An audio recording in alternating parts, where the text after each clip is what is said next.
রাত তখন প্রায় 2টা। ঢাকা শহরের ব্যস্ত একটি প্রাইভেট হাসপাতালে ডিউটি করছিল রাহাত। সে নতুন জয়েন করেছে মাত্র 3 সপ্তাহ আগে। সারাদিনের চাপে ঘুম চোখে এলেও রাতের শিফটে ডিউটি রুমে বসে থাকতে হতো। হাসপাতাল রাতের বেলা অন্যরকম হয়ে যায়। দিনের ব্যস্ততা, চিৎকার, রোগীর স্বজনদের ভিড়, সব মিলিয়ে যে পরিবেশ থাকে, রাতে তা একদম নিস্তব্ধ। শুধু করিডোরে মাঝে মাঝে নার্সদের পায়ের শব্দ, আর দূরে কোথাও অক্সিজেন মেশিনের বিপ বিপ শব্দ শোনা যায়। রাতের শিফটে সাধারণত 3 তলায় থাকা ডাক্তারদের রুমেই থাকা হয়। কিন্তু সেই রাতে রাহাতকে হঠাৎ 1 তলায় থাকা আইসিইউতে ডাকা হলো। একজন রোগীর অবস্থা খুব খারাপ। রাহাত ফাইলপত্র হাতে নিয়ে করিডোর দিয়ে এগিয়ে গেল। লিফটের সামনে এসে দাঁড়ালো সে। হাসপাতালে 2 ধরনের লিফট আছে, একটা সাধারণ যাত্রীদের জন্য, আরেকটা লাশবাহী লিফট। দ্বিতীয়টার দরজায় লাল রঙে লেখা, শুধুমাত্র স্টাফ ব্যবহারের জন্য। ডিউটি রুমে প্রথম দিনেই সে শুনেছিল এই লিফট রাতের বেলা কেউ ব্যবহার করে না, কারণ এটা মাঝে মাঝে নিজে থেকেই বেজমেন্টে নেমে যায়, এমনকি কেউ ডাক না দিলেও।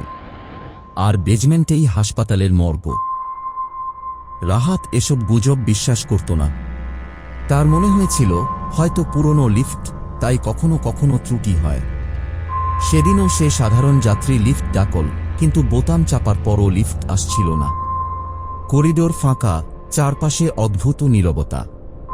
হঠাৎ পাশের লাশবাহী লিফট এর দরজা টিন শব্দ করে খুলে গেল। ভিতরে কেউ নেই। রাহাত কিছুক্ষণ থমকে দাঁড়ালো, তারপর ভেতরে ঢুকে পড়ল। কি আর হবে, সময় বাঁচবে এই ভেবে। লিফটের ভেতরে আলোটা একটু হলুদছে, আর বাতাস ভারী, যেন অনেকক্ষণ ধরে বন্ধ জায়গায় কেউ শ্বাস নিয়েছে। রাহাত এক বোতাম চাপল। লিফট ধীরে ধীরে নামতে লাগল। কিন্তু হঠাৎ সে খেয়াল করল বোতাম প্যানেলে বেজমেন্ট লাল হয়ে জ্বলছে। সে তো ওই বোতাম চাপেনি। লিফট নামতে নামতে থেমে গেল, দরজা খুলল। সাথে সাথেই ঠান্ডা এক ঝাপটা বাতাস ঢুকে এলো, সাথে কাঁচা ফিনাইল আর ফরমালিনের গন্ধ। এটাই বেজমেন্ট। আলো খুব ম্লান, কিন্তু দূরে দেখা গেল ধূসর দেয়াল, কয়েকটা লোহার ট্রলি, আর দেয়ালের পাশে সাজানো স্ট্রেচার। স্ট্রেচারে সাদা কাপড়ে ঢাকা কিছু মানুষ। রাহাতের বুক ধকধক করতে লাগল। সে বোতাম টিপে দরজা বন্ধ করতে চাইছিল, কিন্তু দরজা নড়ল না। তখনই সে শুনল স্ট্রেচারের কাপড়ের নিচ থেকে হালকা খকক হাসির শব্দ। তারপর ধীরে ধীরে এক একটা কাপড় সরে যেতে লাগল। সাদা চাদরের নিচ থেকে চোখ খোলা মৃতদেহগুলো উঠে বসছে। তাদের মুখে বিকৃত হাসি, ঠোঁট ফেটে গেছে, দাঁত দেখা যাচ্ছে, চোখে পানিশূন্যতার কারণে কোটরের গভীর কালো দাগ। একজন বৃদ্ধ লাশ উঠে হাত বাড়িয়ে বলল, ডাক্তার সাহেব, এত দেরি করলেন কেন? আমরা তো আপনার জন্যই অপেক্ষা করছিলাম।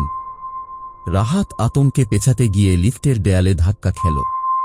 তার হাত কাঁপছে, শ্বাস দ্রুত হয়ে আসছে। সেই বৃদ্ধ লাশ ধীরে ধীরে লিফটের দিকে এগিয়ে এলো। পিছনে আরও কয়েকজন লাশ দাঁড়িয়ে। তারা সবাই মুচকি হাসছে, কিন্তু চোখে সেই হাসির সাথে মিশে আছে এক ধরনের ক্ষুধা। হঠাৎ লিফটের আলো 2-3 বার ঝিলমিল করল।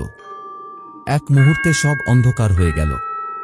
ঠান্ডা হাতগুলো তার কাঁধে লাগতেই রাহাত চিৎকার করে উঠল। যখন আলো ফিরল, রাহাত দাঁড়িয়ে আছে হাসপাতালের লবিতে।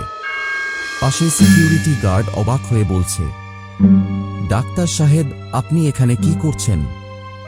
আপনি তো 1 ঘন্টা আগে লিফটে উঠেছিলেন, তারপর আর বের হননি।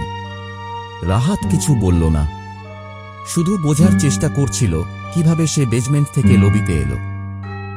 পরদিন সকালে অন্য ডাক্তাররা ফিস করে বলছিল, গুজব নয়, লাশবাহী লিফটে উঠলে অনেক সময় যাওয়া মানে ফেরতও আসা যায় না।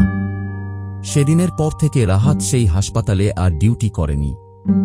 কিন্তু মাঝে মাঝে ঘুম ভেঙে যায় তার, কানে ভেসে আসে সেই বৃদ্ধ লাশের ফিসফিসানি, ডাক্তার সাহেব, আমরা এখনো অপেক্ষা করছি।